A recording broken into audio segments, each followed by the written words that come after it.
Hola Carmen, hola Pablo, ¿cómo andan? Buenas tardes, Muy gracias bien, por estos aquí, ¿Cómo minutos. ahí va? ¿Todo te bien? estamos viendo. ¿Me escuchan? Perfecto. Espera que- Ahí Perfecto. está. ¿Cómo andan? ¿Todo bien? Muy bien, muy bien, muy bien. Muy Bueno, bien. ¿qué Bueno, está pasando con buenísimo. el Un gusto precio del estar con ustedes. petróleo a partir de este conflicto en Oriente Medio? ¿Cuál es el panorama en el mundo? Hay una palabra que es como un latiguillo dentro de la cotización del petróleo global, que es volatilidad. Esto de que no se sabe muy bien para dónde va en algunos momentos, en función de, bueno, de lo que ocurre en el mundo, básicamente en términos de tensiones geopolíticas, en materia económica. Bueno, es un capítulo más de esa historia que se refleja en el precio del petróleo Brent, sobre todo, que es el que fija la pauta para Vaca Muerta, para Argentina, para buena parte del mundo. Y habíamos tenido una suba importante la semana anterior, en medio del recrudecimiento de ese conflicto histórico en Medio Oriente, luego del ataque de Israel, la represalia o la contestación bélica también de Irán, que había llevado el precio en torno a los $80.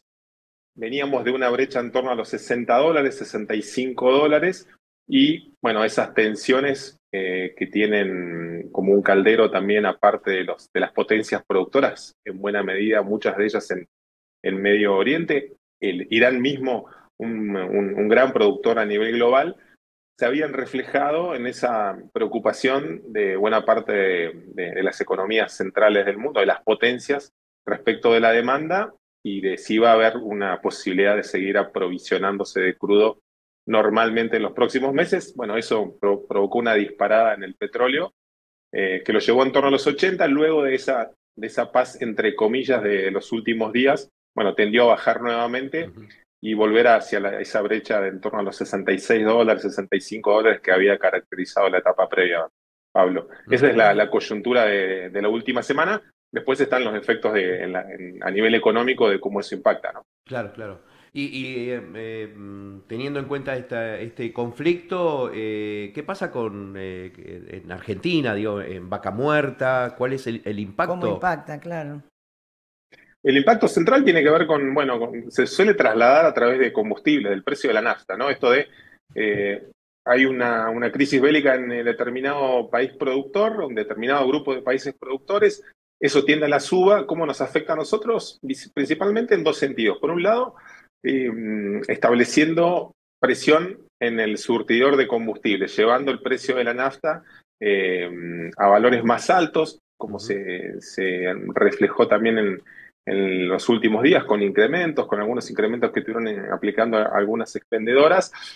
Se refleja en inflación a través de esa suba de combustibles, esto de una guerra en Medio Oriente que se traslada el precio de combustibles, Argentina en buena medida atada a su logística de camiones, en buena medida para el transporte de cualquier tipo de insumos, y en la vida cotidiana de millones de argentinos que van a cargar a los surtidores, ¿no? Todo eso tiene que ver también con el aspecto inflacionario, de cómo los costos se elevan de logística, bien digo, y cómo eso se traslada a cualquier tipo de precios. Por Ahora, otro lado, discúlpame, ¿no? sí, Pero sube el petróleo, no sube, sube la nafta. Baja el petróleo, sube la nafta. Acá nunca tenemos una relación igualitaria, ¿no? Con la suba y con la baja del petróleo. ¿De qué depende, Fernando? la historia estuvo asignada por eso que vos decís. El mes anterior sí había habido una baja en función de esa baja que se había dado en el precio del crudo.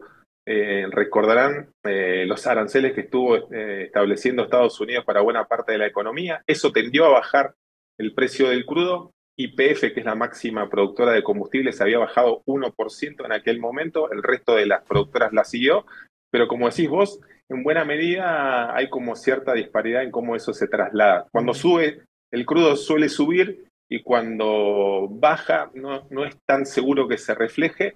En Argentina también tiene la otra variante que tiene que ver con la cotización del dólar, ¿no? ¿Qué Ujú. tanto el Claro. gobierno nacional deje fluir el precio del dólar, básicamente en esas bandas que surgieron luego del último acuerdo con el Fondo Monetario Internacional? Entonces también hay un componente vinculado al dólar en Argentina de si esos costos se elevan y de qué proporción de los combustibles también se compran en el exterior. Argentina sobre todo importa en buena medida parte del gasoil que compramos quienes tienen coches gasoleros. Pero también es básicamente una decisión política, Carmen, para contestar más puntualmente tu pregunta. También tiene, en esta coyuntura de precios, hay una definición del Ministerio de Economía que le dice a YPF, mira, nos conviene o no podemos subir el precio en función de las necesidades políticas. Estamos en un año absolutamente cruzado por las elecciones de medio término en octubre, como bien saben. Va a estar más atado que nunca esa decisión de subir el precio o bajarlo en función de cuánto dé el indicador de inflación. En un país como Argentina, muy vinculado al nivel inflacionario, esa decisión y esa veña política de, ok, pueden subir o mantengan estable el precio de los combustibles. Pasa por ahí, Carmen. Claro, claro. La otra variante que les quería completar respecto a lo anterior es, así como nos impacta económicamente el precio al alza o a la baja del crudo, está la situación de cómo eso también es un aliciente a la producción en vaca muerta. Lo digo porque en Neuquén estamos atados en un 60% aproximadamente en el presupuesto provincial, digo, fondos que van a educación, a salud, a seguridad, a la justicia, al pago de miles de sueldos estatales y a buena parte del ritmo económico de la provincia. Está esa situación de, bueno, en un contexto de precio elevado y de momento exportador del petróleo de vaca muerta, es como un aliciente a seguir produciendo mientras haya posibilidades de seguir transportándolo, ¿no? Tenemos un contexto de crecimiento de las redes de infraestructura de evacuación de petróleo y el precio elevado con un mundo que demanda petróleo es una buena noticia para la producción y para también los ingresos provinciales de provincias como Neuquén. Sí, nos afectan en el bolsillo cuando vamos a cargar combustibles, ¿no? Claro, claro. Te quería preguntar, te saco un poquito de esta situación en Medio Oriente. Te quería preguntar porque, bueno, en estos, tanto ayer como hoy, se está desarrollando este comité de integración de la región de los lagos, donde, bueno, el gobernador Rolando Figueroa, que se está desarrollando acá en el Centro de Convenciones Dos Mullo, presentó una propuesta que pone a la energía en el centro de una nueva etapa en la relación con Chile, ¿no? Esto de, bueno, de plantear una agenda de integración tanto territorial, vial y diplomática, y que redobla la apuesta con el gas de vaca muerta. Así es, así es. Es muy interesante lo que mencionas. Neuquén, afianzando ese vínculo con Chile, está recibiendo algo así como 100.000 barriles diarios de producción de petróleo de Neuquén a través del oleoducto trasandino del sur. Lo hemos hablado en alguna otra oportunidad. Sería algo así como un poco más de un tercio de la producción neuquina que sale hacia el Pacífico, donde Chile tiene ahí en la región del Biobío su principal centro de refinación. Lo que estuvo planteando el gobernador Figueroa, Rolando Figueroa, esta semana, tiene que ver con, bueno, la posibilidad de generar electricidad con el gas de vaca muerta y evacuarlo a través de cables. Esto de afianzar las redes de infraestructura que nos vinculan con Chile, hacer nueva infraestructura que permita a través de redes de suministro eléctrico generar con centrales térmicas, por caso, utilizando gas de vaca muerta y generar electricidad con eso y transportarla vía cable, para ser bien claro, a regiones de Chile que lo necesitan. Chile que está en un proceso en un camino importante ya de hace varios años, transitando, bueno, el recambio de su matriz energética, buscando salirse de los fósiles y, bueno, con un plan bastante importante para ir hacia las renovables. Es un país sin recursos hidrocarburíferos.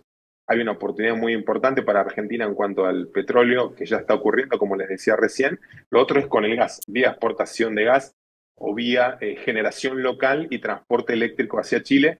Serían esas oportunidades. En ese contexto interesante que vos mencionabas, Pablo, respecto de, bueno, cómo Neuquén busca afianzar en esta gestión ese vínculo histórico, también, bueno, generando un corredor bioceánico, ¿no? Entre el Pacífico y el Atlántico.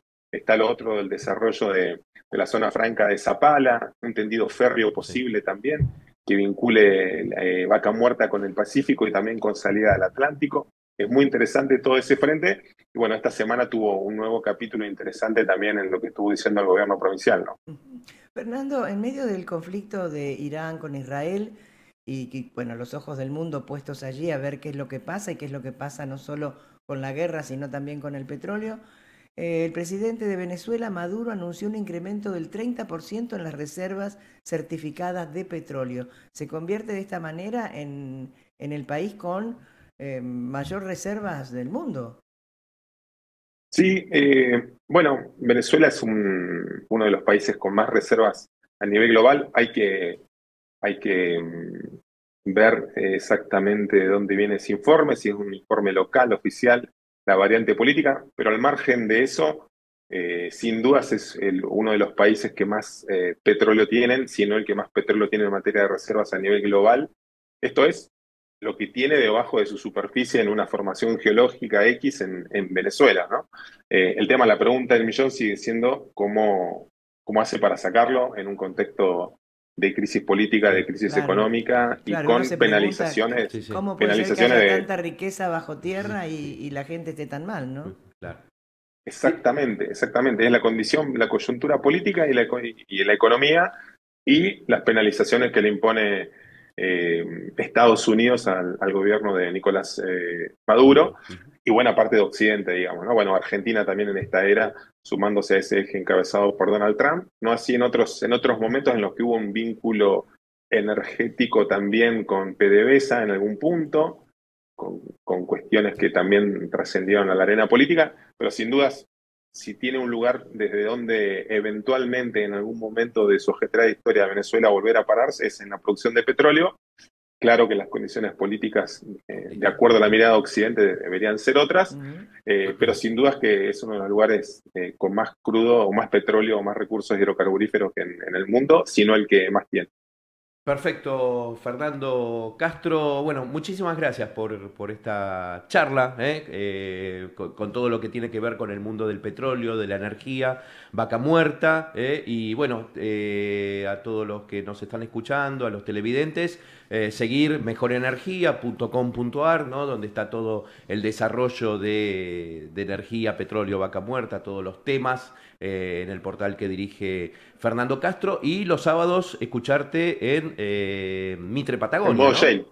Sí, sí, estamos en modo shale de 10 a 12 ahí con toda la actualidad del mundo Vaca Muerta, el sector energético y la política. Perfecto. Un gusto para mí también hablar con ustedes, Pablo, Carmen, la verdad que bueno, muy lindo tener este contacto en la tarde, así que cuando quieren lo volvemos a retomar. Perfecto. Muchas Claro que gracias. sí, un abrazo. Un abrazo grande, Fernando. Abrazo grande, gracias.